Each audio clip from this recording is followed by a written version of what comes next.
after group 13. Now today we are doing group 14 elements. Last topic is now group 14. Now what are the elements of group 14? Carbon family, इसको हम carbon family भी बोलते हैं। तो इसके जो elements है आपको पता है, पहले भी मैं बता चुका हूं। Carbon family includes carbon, silicon, germanium, tin and lead.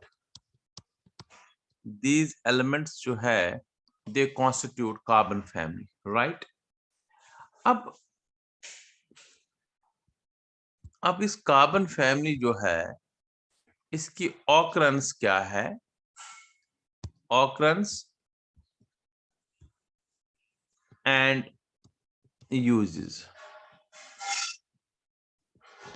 Now first occurrence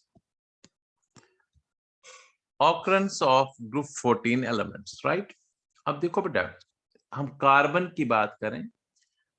पहले कार्बन फ्री स्टेट में भी होता है, कंबाइंड स्टेट में भी होता है।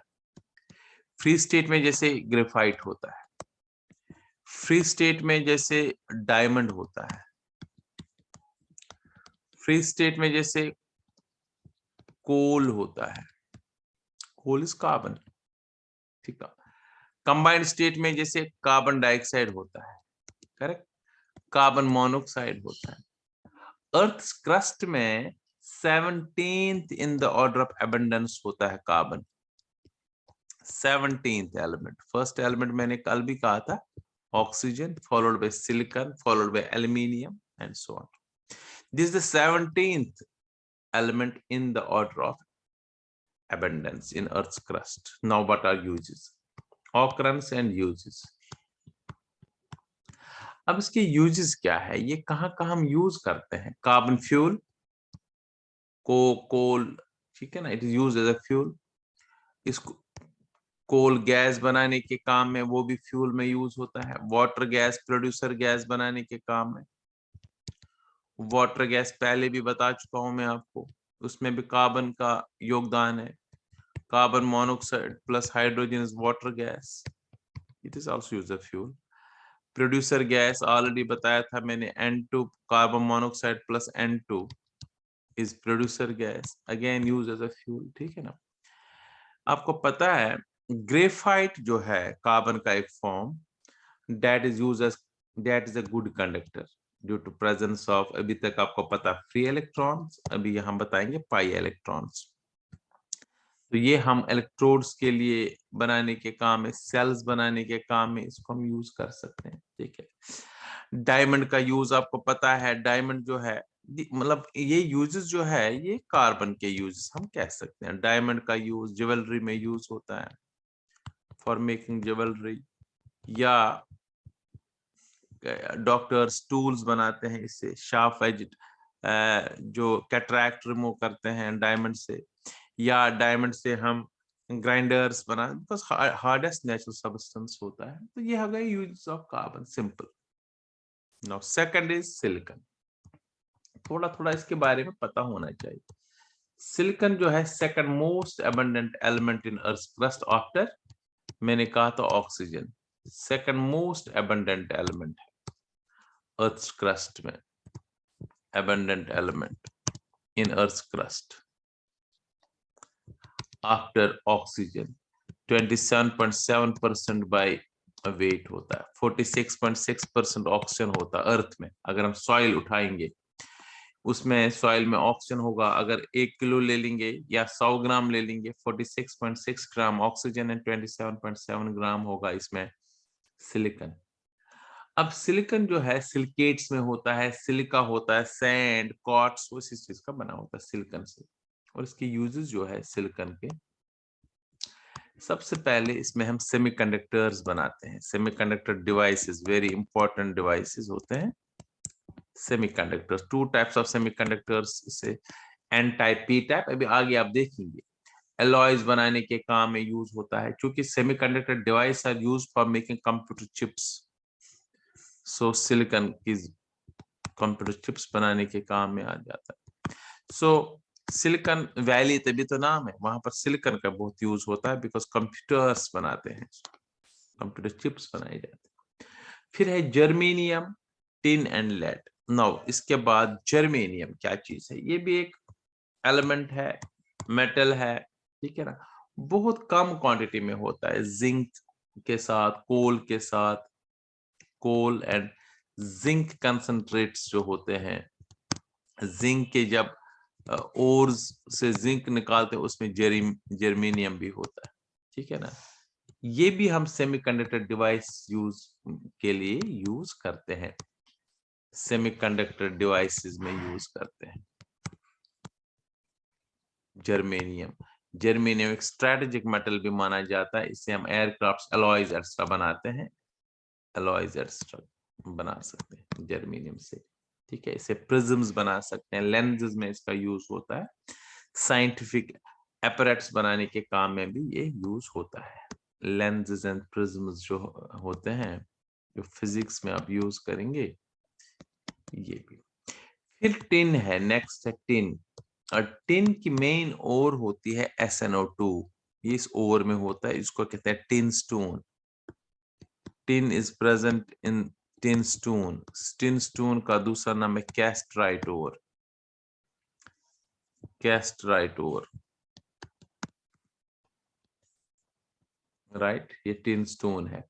अब टिन जो है, आपको पता है टिनिंग, एलॉइंग, इलेक्ट्रोप्लेटिंग इसको हम कहते हैं, प्लेट करना, जैसे तांबे के बर्तन, उसमें टिनिंग ऊपर से करते हैं, इलेक्ट्रोप्लेटिंग, या जो भी इसको हम कलाई बोलते हैं इन कश्मीरी, एंड इज इलेक्ट्रोप्लेटिंग में हम यूज कर सकते हैं इसको, ठीक है ना।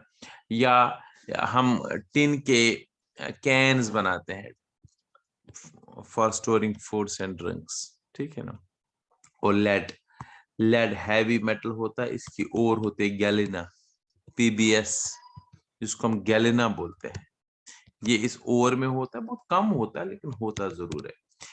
जो ये बहुत सारे इंपॉर्टेंट कंपाउंड्स बनाने के काम में यूज होता है। रेड लेड होता है, जो सिंदूर होता है, रेड लेड PB3O4, वो भी लेड का ही कंपाउंड है, इसको हम सिंदूर बोलते हैं, ठीक है ना। तो बहुत सारे इंपॉर्टेंट कंपाउंड्स बनाने के, हैवी मेटल है, एक्सरेज बनाने के काम में भी यूज कर सकते हैं। तो दीज आर, ये था इंट्रोडक्शन, हमें ग्रुप 14 एलिमेंट्स में क्या क्या है। पहला क्वेश्चन, एलिमेंट्स ऑफ ग्रुप 14, इनकी ऑकरेंस एंड इनका यूज। नाउ सेकंड क्वेश्चन है, as usual electronic configuration of group 14 elements, जो आपको पता है, जैसे ग्रुप 13 में किया था उसी टाइम हमने ग्रुप 14 का भी किया था, same method, same, carbon, silicon, germanium, tin and lead. Formula पता है आपको, अगर आपको याद होगा फॉर्मूला बताई थी मैंने।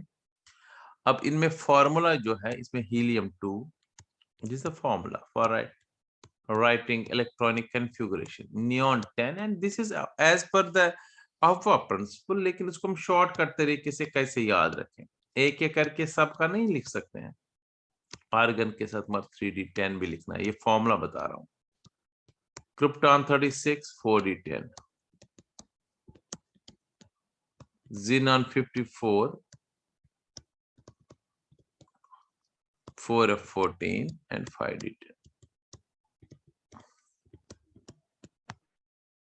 राइट, अब इसमें कार्बन का चूंकि 6 होता है कॉन्फ़िगरेशन, तो 1s2 हो गया, फिर लिखेंगे 2s2 2p2। अब यही कॉन्फ़िगरेशन आउटर हम रिपीट करेंगे, 3s2 3p2, 4s2 4p2, 5s2 5p2, 6s2 6p2। ये होगी electronic configuration of group 14 element, so easy, right. फिर हमने atomic and physical properties already हम कर चुके हैं कंपैरिजन, किसके साथ, ग्रुप 13 के साथ, उसमें कोई दिक्कत नहीं आनी चाहिए, राइट। सेम वही चीज, एटॉमिक एंड फिजिकल प्रॉपर्टीज। जैसे वहां किया था वैसे यहाँ पर भी। एटॉमिक एंड फिजिकल प्रॉपर्टीज में वही एटॉमिक साइज इनका छोटा होगा ग्रुप 13 से, ठीक है ना। हम जब कंपैरिजन करेंगे तो 13 और 14 को आपस में कंपैरिजन करते हैं ना, सेम है वही चीज। यहाँ पर क्या था, यहाँ पर बोरान था, एल्यूमिनियम था, गैलियम, इंडियम एंड थैलियम, इन्हीं एलिमेंट्स के साथ हमने इसको कंपैरिजन किया है, करना है। Carbon, silicon, germanium, tin and lead. So सबसे पहला अगर एटॉमिक साइज की बात करें, less than group 13 elements, because we know along the period atomic size decreases due to increase in effective nuclear charge. Down the group atomic size जो इसका है ये बढ़ जाएगा due to increase in number of electronic shells. Ionization enthalpy. Boron से चूंकि size इनका छोटा है तो they have higher ionisation enthalpy than group 13 elements, obviously, है ना।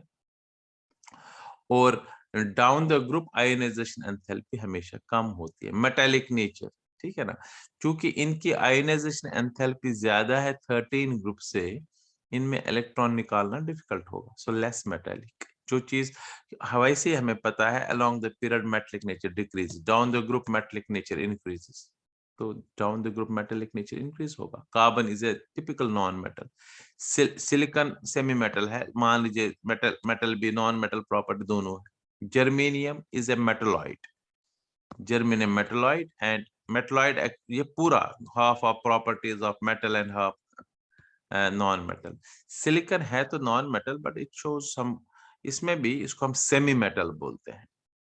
जर्मेनियम आप दोनों को लिख सकते हो, दोनों मेटलॉइड्स है, tin and lead are metal. So पहले नॉन मेटल, फिर मेटलॉइड्स है, फिर मेटल, सेम प्रॉपर्टीज, कोई फर्क नहीं। हाँ, इनमें एक और इम्पोर्टेंट चीज है, कैटेनेशन प्रॉपर्टी। इसमें सबसे ज्यादा कैटेनेशन प्रॉपर्टी कार्बन की है, self linking property. Carbon bonds बनाता है आपस में, क्योंकि कार्बन कार्बन बॉन्ड बड़ा सूटेबल बॉन्ड होता है, इसमें एनर्जी जो निकलती है ऑलमोस्ट 350 किलो जूल पर मोल एनर्जी रिलीज होती है, ना बहुत ज्यादा ना बहुत कम। इसलिए कार्बन कार्बन के साथ सिंगल बॉन्ड बनाना चाहिए, right. So these are some of its properties. Oxidation state +4 oxidation state, and down the group +4 oxidation state decrease होगा, बिकॉज मैंने लास्ट टाइम भी कहा था, फिर यही दो लूज होंगे due to inert pair effect, इसमें भी इनर्ट पेयर इफेक्ट होता है, राइट।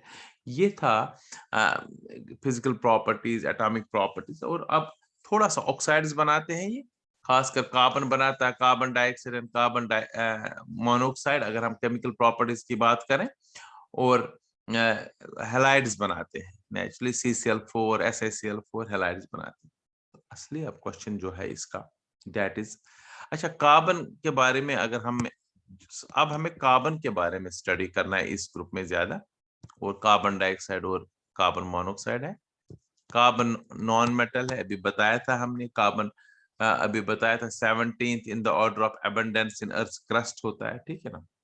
हाँ, एक क्वेश्चन ये भी है, कार्बन क्यों दूसरे एलिमेंट से एनॉमलस है, तो ये आप पता ही होना चाहिए, मैंने पहले भी कहा था आपको कि due to exceptionally small size, ये एनॉमलस होता है दूसरे एलिमेंट से due to exceptionally small size, due to high ionisation enthalpy, ठीक है। तो ये तो एनॉमलस बिहेवियर भी है, एज यूजुअल है, कोई। अब एक क्वेश्चन है, आइसोटोप्स ऑफ कार्बन क्या है। आइसोटोप्स आपको पता है, atoms of same element having same atomic number but different mass number, C612 सबसे ज्यादा। जो मोस्ट एबंडेंट ऑलमोस्ट 99%, 98.9% जो होता है वो होता है C612।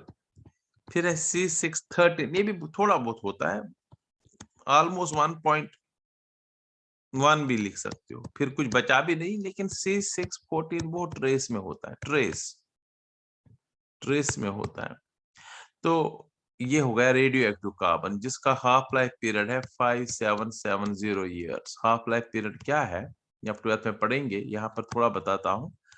ये समझ लीजिए, अगर कार्बन का 1 ग्राम होगा, उस 1 ग्राम को आधा ग्राम बनने में 5770 साल लगेंगे, क्योंकि डिसइंटीग्रेट हो जाता है। हमारी बॉडी में भी ये आ जाता है, हमारी बॉडी में कार्बन 14 होगा बहुत ट्रेस अमाउंट्स में, लेकिन अडल्ट बॉडी में इसकी कंसंट्रेशन कांस्टेंट रहती है, जितना निकलता है उतना आता भी है तो बराबर आ जाता है। लेकिन जब कोई पत्ता सपोज प्लांट से निकल जाता है तो नया नहीं आएगा, पुराना डिसइंटीग्रेट होता है। तो ये एज ऑफ फॉसिल्स के लिए इस फॉर्मूला का यूज हम कर सकते हैं। अगर मान लीजिए एक लीफ मेरे पास है, बिल्कुल फ्रेश लीफ एक प्लांट का, उसमें सपोज 2 ग्राम है कार्बन 14, फिर इतना ही बड़ा लीफ हम कोई फॉसिल निकालते हैं और उसमें भी देखते हैं कितना कार्बन 14 है, सपोज उसमें 1 ग्राम होगा, तो हम कहेंगे इमीडिएटली ये 5770 साल पुराना है। इसके लिए फॉर्मूला है, मैंने जस्ट एन आइडिया बता दिया। इसको रेडियो कार्बन डेटिंग बोलते हैं, राइट। अब इसके बाद जो मेन क्वेश्चन है हमें, जो एलोट्रोपिक फॉर्म्स ऑफ कार्बन, जो आपने किया हुआ है ये वही है, इसमें खास कुछ नहीं है। एलोट्रोपी या एलोट्रोपिक फॉर्म्स ऑफ कार्बन मतलब केमिकल नेचर सेम है, केमिकल प्रॉपर्टी सेम है, लेकिन फिजिकल प्रॉपर्टी डिफरेंट। इन्हीं को तो एलोट्रोप्स बोलते हैं। कार्बन के 2 एलोट्रोपिक फॉर्म्स होते हैं मेन, एक क्रिस्टलाइन और एक एमॉर्फस। क्रिस्टलाइन में पहले भी एक दिन कहा था आपको, क्रिस्टलाइन फॉर्म, जो क्रिस्टलाइन कार्बन, क्रिस्टलाइन फॉर्म जो होता है इसका, एंड एमॉर्फस फॉर्म। क्रिस्टलाइन में परफेक्ट स्ट्रक्चर होता है, उनका स्ट्रक्चर हम बिल्कुल एग्जैक्ट होगा, जो एक जगह होगा वही दूसरी जगह पर भी होगा। लेकिन जो एमॉर्फस फॉर्म है इसमें कोई परफेक्ट स्ट्रक्चर नहीं है, जैसे कोल है, जैसे चारकोल है, जैसे लैंप ब्लैक है, ये सारी चीजें एमॉर्फस है। क्रिस्टलाइन फॉर्म में डायमंड है, जैसे ग्रेफाइट है, ये फ्लोरीन्स है, although नॉट नेचुरल सबस्टेंस, लेकिन आर्टिफिशियली हम ग्रेफाइट से बनाते हैं, लेकिन है crystalline form. So allotropic forms of carbon, 2 crystalline form and amorphous form, right? हाँ बोलो। Buckminster Fuller।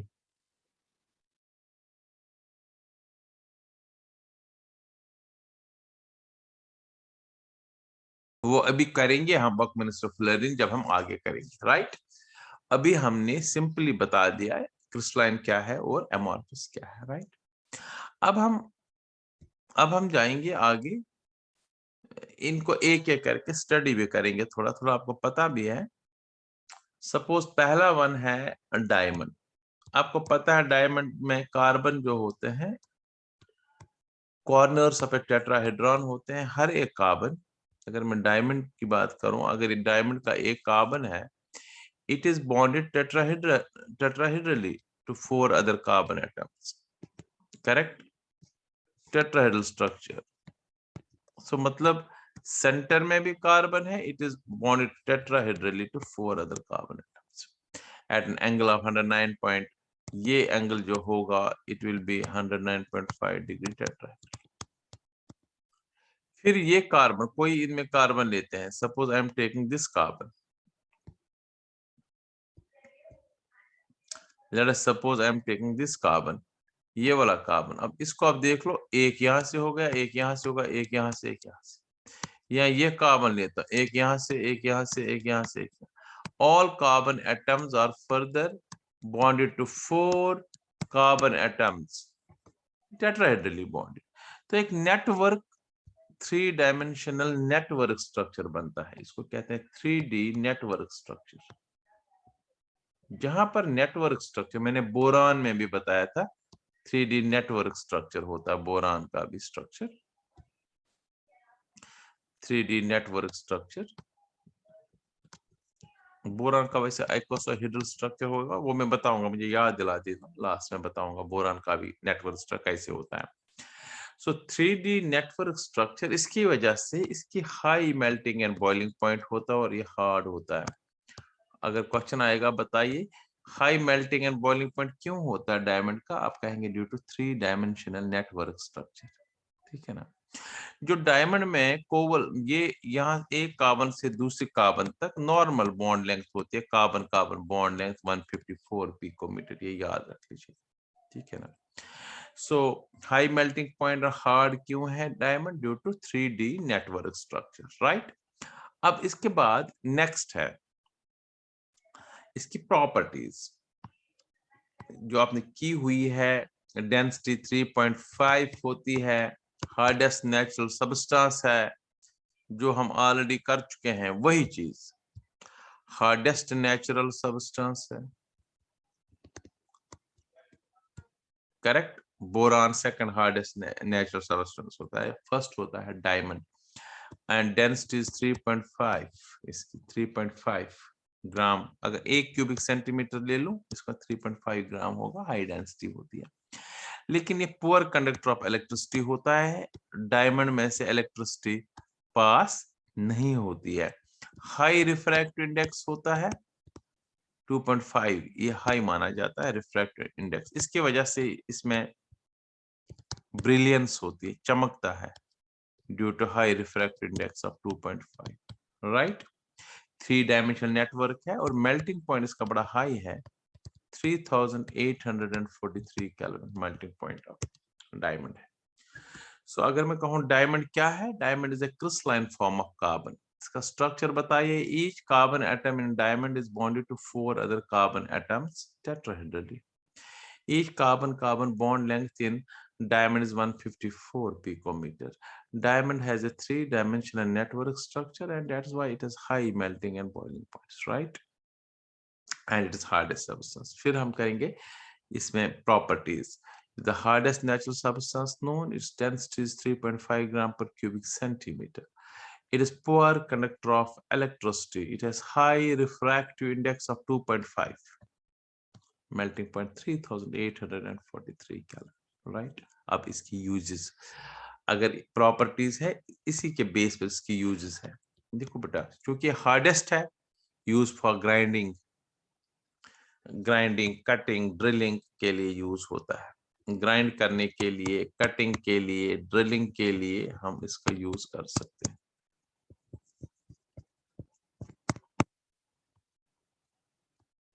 ठीक है।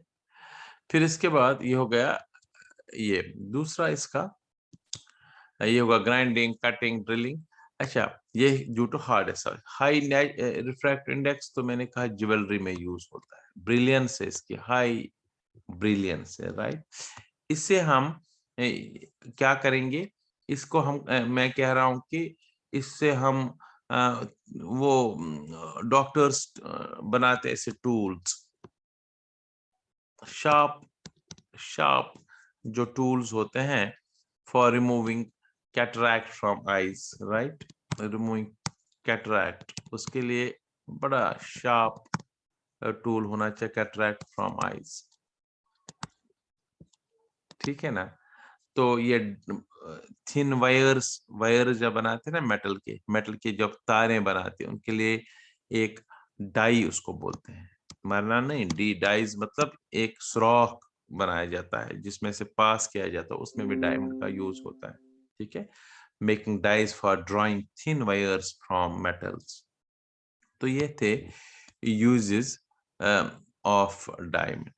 ऐसे आपको पता है कि सेकंड ग्रेफाइट, ग्रेफाइट का लेयर स्ट्रक्चर होता है। इसमें ग्रेफाइट में और डायमंड में ये फर्क है, ग्रेफाइट में each carbon atom is bonded to 3 other carbon atoms by covalent bonds like this.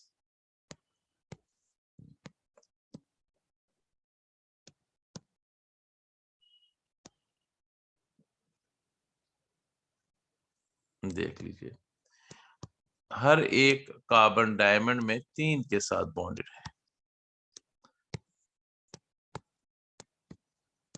जो मैंने यहाँ पर बनाए एंड वाले, इनको आगे फिर होगा, ये यहाँ से होगा, ये यहाँ से होगा, ये यहाँ से होगा, ये यहाँ से होगा, ठीक है ना।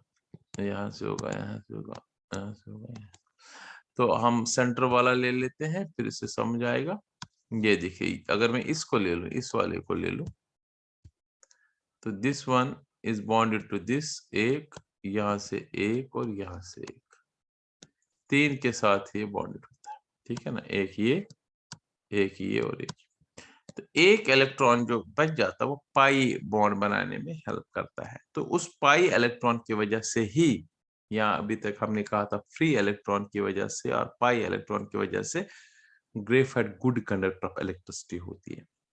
और ग्रेफाइट में जो डिस्टेंस होती है वो 142 ही होती है बिटवीन, क्योंकि इसमें डबल बॉन्ड कैरेक्टर आएगा ना due to that pi electron. वो हम यहाँ पर मान लीजिए, लेट अस सपोज यहाँ एक पाई इलेक्ट्रॉन, क्योंकि sp2 हाइब्रिडाइजेशन यहाँ है, डायमंड में sp3 हाइब्रिडाइजेशन है, तो यहाँ पर sp3 हाइब्रिडाइजेशन कार्बन की है, all are involve here.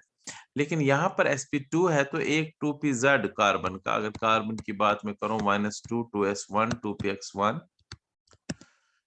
2py1 and 2pz1।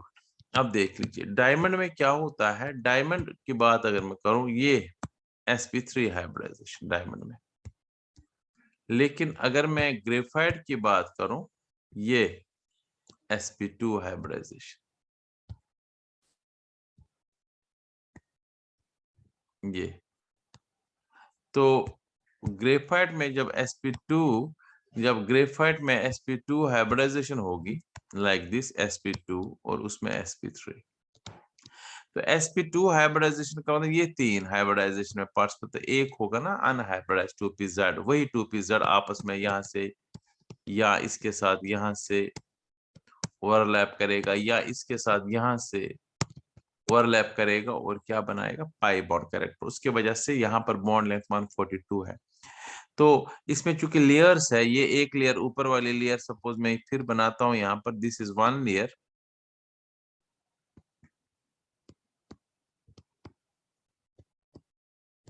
और यहाँ पर दूसरी लेयर है ये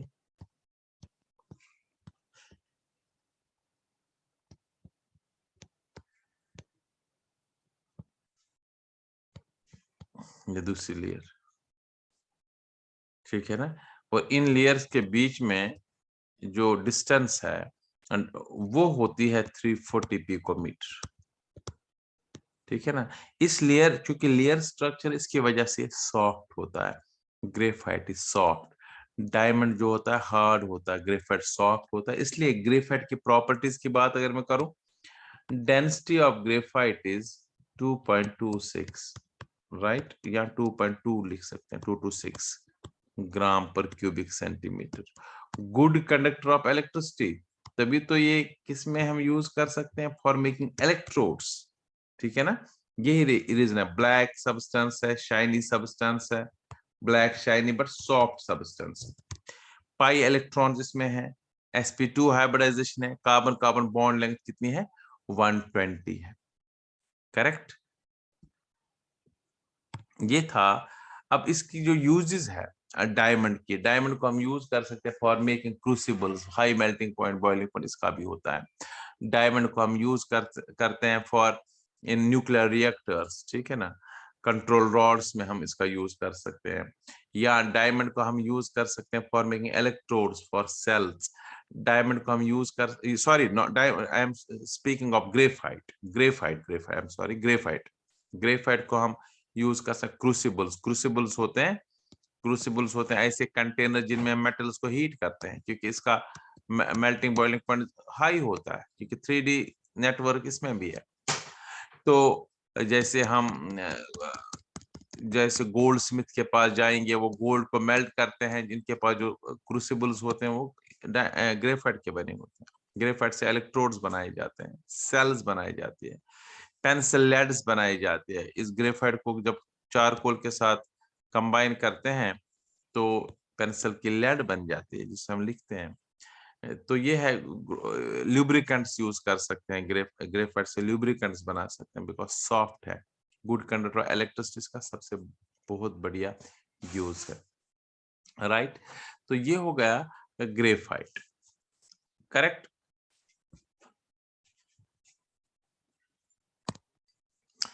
देखो बेटा, fullerene is also one regarded as the, fullerenes भी एक क्रिस्टलाइन फॉर्म ऑफ कार्बन है। अब इसका फ्लोरीन बेसिकली 3 साइंटिस्ट ने इसको डिस्कवर किया था, क्रोटो, कर्ल एंड स्मॉली। 3 साइंटिस्ट का नाम 1985 में Kroto, Curl and Smalley scientist का नाम था। उन्होंने एक crystalline form of carbon in addition to diamond and graphite ने डिस्कवर किया, जिसका नाम उन्होंने कहा कि फ्लोरीन्स में डिस्क्रीट होते हैं पार्टिकल्स, इसमें carbon atoms, complete carbon atoms होते हैं, discrete carbon atoms C60, even C70, C80, C32 से भी, C50 भी, लेकिन सबसे ज्यादा extensively studied is C60, C120, C etcetera. लेकिन जो C60 वाला है ये सबसे ज्यादा स्टडी किया गया है, करेक्ट। अब क्वेश्चन है कैसे बनता है, इट्स नॉट नेचुरल। देख लीजिए, एक ग्रेफाइट से बनता है। ग्रेफाइट को स्ट्रांगली हीट किया जाता है, ग्रेफाइट रॉड्स ली जाती है, ग्रेफाइट इलेक्ट्रोड्स लिए जाते हैं, एनोड कैथोड बनाया जाता है, इनर्ट एटमॉस्फेयर में इसको हीट किया जाता है, हाई टेम्परेचर दिया जाता है। किसको? ग्रेफाइट को। ग्रेफाइट रॉड्स 3770 केल्विन पर in the absence of oxygen. नहीं तो ये बर्न होगा ना। तो इनर्ट एटमॉस्फेयर, हीलियम ले सकते हैं, आर्गन ले सकते हैं। इसमें जब ग्रेफाइट में से, ग्रेफाइट इलेक्ट्रोड्स में से मतलब ऐसे किया जाता है, ये एक इलेक्ट्रोड है, सपोज एक सेल ली जाती है, लेट अस सपोज ये एक इलेक्ट्रोड है, ये दूसरा इलेक्ट्रोड है, इनमें से पास की जाती है इलेक्ट्रिसिटी, यहाँ पर कोई आर्गन गैस डाला जाता है इसमें, और हाई इलेक्ट्रिक डिस्चार्ज पास की जाती है एट 3773 या 70 लिख लो केल्विन पर। तो क्या होता है, एक धुआं जैसा बन जाता है, सूट, SOOT, सूट निकल जाता है यहाँ से। जैसे हम गैस जलाते हैं, उसका सूट आ जाता है तवे के नीचे, ऐसा एक सूट बन जाता है। जब ये कंडेंस करते हैं इस सूट को, तो कुछ कार्बन के क्लस्टर्स बनते हैं, क्लस्टर्स ऑफ कार्बन बन जाते हैं। अब ध्यान सुनिए, जब ये इनने इसको देखा, सपोज मैं आपको ऐसे बताऊं, एग्जाम्पल बताऊं आपको, मैं माइक्रोस्कोप के नीचे कोई एक ऐसा चीज दिखाऊं मैं, तो आप उसको देख रहे हैं, कोई मॉडल जैसा है आपको, वो दिख रहा है एक हाउस सपोज, या आपने माइक्रोस्कोप के नीचे देखा तो एक जैसे ऐसे एक स्ट्रक्चर वहां पर आपको आ रहा है, लेट अस सपोज, मैं कह रहा हूं ऐसा स्ट्रक्चर आ गया। लेकिन यहां से ऐसा स्ट्रक्चर ऑलरेडी है, मान लीजिए आपका स्कूल है, ऐसा स्ट्रक्चर बिल्कुल वैसा ही जैसा स्कूल है, स्कूल में जैसे भी लेट अस सपोज ये स्कूल है, यहाँ पर ऐसा ही यहाँ पर आपको आ गया इधर, तो आप इमीडिएटली बोलेंगे ना ये स्कूल है, ऑल्दो वो माइक्रोस्कोपिक है। आपके दिमाग में इमीडिएटली कोई चीज आएगा अगर ये इमेज उस चीज से मिलती जुलती है। जब इन तीन साइंटिस्ट ने इस क्लस्टर ऑफ कार्बन एटम्स जो बने, इनको स्टडी किया, इनको माइक्रोस्कोप के नीचे देखा, तो उन्होंने देखा कि वहां पर इंग्लैंड में, इंग्लिश साइंटिस्ट थे, इंग्लैंड में एक बना था एक डोम, जिसको हम कहते हैं डोम, एक बड़ा सा डोम बना था, लाइक एक ऐसा एक डोम बना था। और इस डोम को क्या, जियोडिसिक डोम इसको बोलते हैं, जियोडिसिक डोम बना था। इस डोम का जो स्ट्रक्चर था, डेली डेली देखते हैं इस चीज को, इस डोम का जैसे मान लीजिए लेट अस सपोज इसका स्ट्रक्चर ऐसे था, मान लीजिए लेट अस सपोज कह रहा हूं मैं,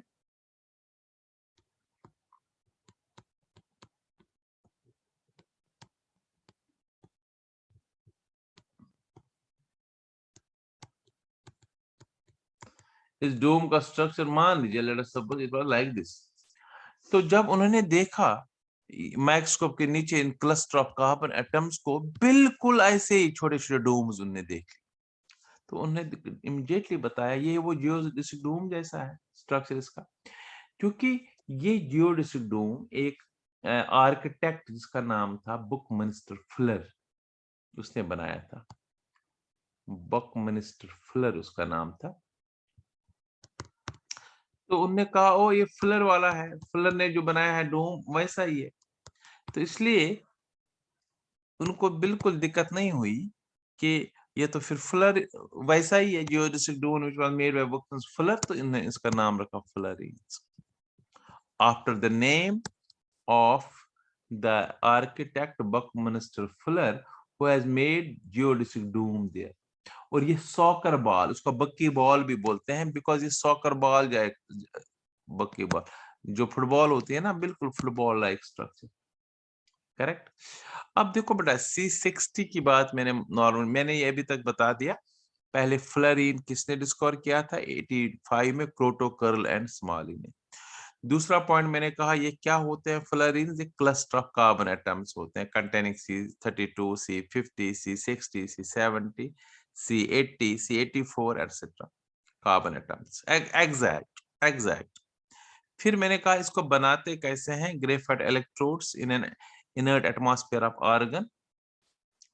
हम इसमें से हाई इलेक्ट्रिक डिस्चार्ज पास करते हैं at a temperature of 3773 kelvin. एक सूट जो बन जाता है इधर, ग्रेफाइट का सूट, कार्बन का soot, that upon condensation form clusters of carbon known as fullerenes. अब कैसे fluorines? Because they resemble geodesic dome which was made by Buckminster Fuller, and therefore they were known as fluorines.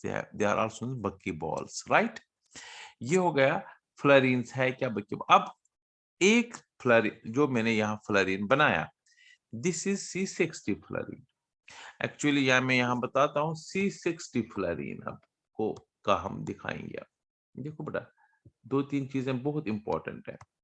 C16 fluorine जो है, ये C16 fluorine हम बनाएंगे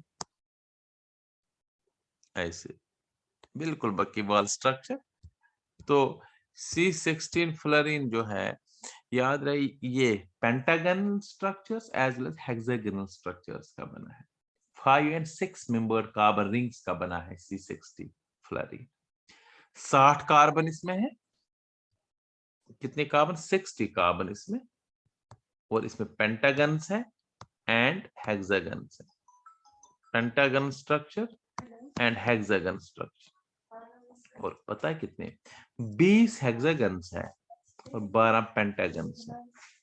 20 hexagons है और 12 pentagon. अगर इस फुटबॉल जैसे स्ट्रक्चर में है तो माइक्रोस्कोपिक, बड़े नहीं है लेकिन रिजेंबल करते हैं फुटबॉल जैसे।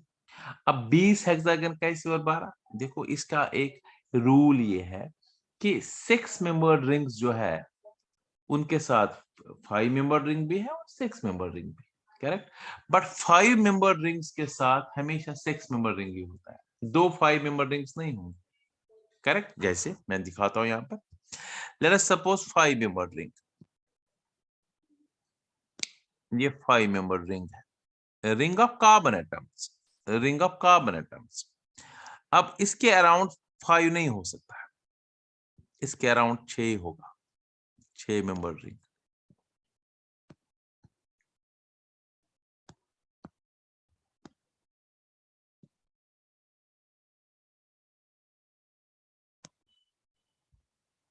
इसके अराउंड 6 मेंबर रिंग ही होंगे, लाइक दिस।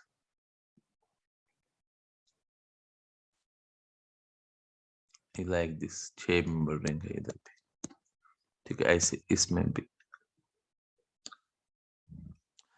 6 मेंबर रिंग के अराउंड क्या 5 मेंबर भी हो सकता है, 6 मेंबर भी हो सकता है।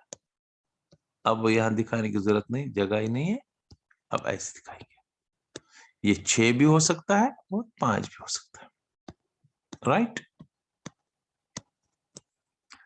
अब इन जगहों पर क्या होता है? बेसिकली दे आर कार्बन, ये कार्बन, ये कार्बन। देख लीजिए, ये पेंटागनल स्ट्रक्चर है, 5 मेंबर रिंग है।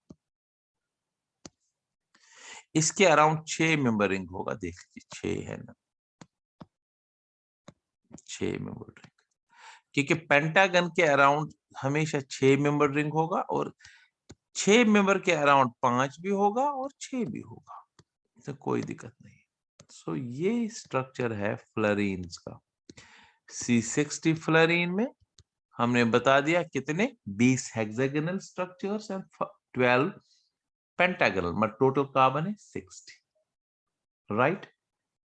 तो सारे कार्बन एटम्स जो है इक्विवेलेंट है, एक जैसे है, सिंगल एंड डबल बॉन्ड्स भी होते हैं, इसमें दोनों चीजें होती है। तो ये है। अब फ्लोरीन जो है कोवलेंट इन नेचर है, सॉल्युबल इन ऑर्गेनिक सॉल्वेंट्स, ये एक डिफरेंस है। और they form discrete particles, discrete माना एग्जैक्ट, एग्जैक्ट पार्टिकल्स ये बनाते हैं। देखो बेटा, एक चीज और बताता हूं मैं इसमें। क्या है कि डायमंड कोई किसी जगह पर आप इसको स्टॉप नहीं कर सकते हैं। डायमंड का एक कार्बन है, ये दूसरे कार्बन के साथ, ये फिर और एक कार्बन के साथ, ये फिर और कार्बन, हम नहीं कह सकते बस यहाँ पर स्टॉप करो सर। तो ये कंटिन्यूअसली जाएगा। लेकिन जो फ्लोरीन्स है ये एग्जैक्ट है। C60 का मतलब C60 है, दिस इज द डिफरेंस। ठीक है ना। Diamond and graphite form lattices where fullerenes form discrete, उनमें लैटिस है, बढ़ता जाता है, बढ़ता जाता है। लेकिन यहाँ डिस्क्रीट पार्टिकल्स होते हैं, दिस इज डिफरेंस। और diamond and fullerenes are insoluble in organic solvents, जैसे toluene, benzene, while as fullerenes को जब ऑर्गेनिक सॉल्वेंट्स में डालते हैं ये इसमें डिसॉल्व होता है। करेक्ट। ये था allotropic forms of carbon.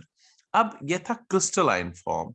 Amorphous तो इजी है, बस 2 मिनट लेता हूं मैं इसके लिए। एमॉर्फस मैंने कहा था पहले ही, जिसका कोई स्ट्रक्चर नहीं है। सपोज मैं लेता हूं कोक। कोक बनाया जाता है कोल से। जब कोल को डिस्ट्रक्टिव डिस्टिलेशन की जाती है, in the absence of air, इसको हीट किया जाता है, कोल गैस निकलता है और वहां बच जाता है Coke. Coke pure form of carbon माना जाता है। ठीक है ना। इसको हम एज रिड्यूसिंग एजेंट यूज कर सकते हैं, एज फ्यूल भी यूज कर सकते हैं। मेटलर्जी में इसका बड़ा योगदान है। एज रिड्यूसिंग एजेंट इसको हम यूज करते हैं। चारकोल ब्लैक सॉफ्ट सब्सटेंस है, पोरस होता है, यूज एज फ्यूल। पता है जब लकड़ी जलाते हैं, found by burning of would, तो वहां पर चारकोल बन सकता है। वुड चारकोल होता है या एनिमल चारकोल होता है। वुड चारकोल नॉर्मली हम यूज करते हैं विंटर सीजन में for keeping ourselves warm. We use this, जिसको हम कोयला कहते हैं नॉर्मली, वुड चारकोल हम यूज करते हैं। और दूसरा होता है एनिमल चारकोल, जिसमें एनिमल चारकोल जो होता है इसमें सिर्फ 10% कार्बन होता है। इसको, ये पोरस होता है, इसको हम एडजॉर्बेंट यूज करते हैं। It's the best adsorbent, adsorb करता है कलर्ड सब्सटेंस को, निकाल देता है। तभी हम कहते हैं ना, जो शुगर है या कोई चीज, इनको जब हम ठीक इनको हम कलराइज करते हैं तो हम एनिमल चारकोल का यूज कर सकते हैं। ये है कुछ एमॉर्फस फॉर्म्स, और वो था क्रिस्टलाइन फॉर्म। अब इसमें से थोड़ा सा बचा है, वो हम कल के लिए रखेंगे, और कल ये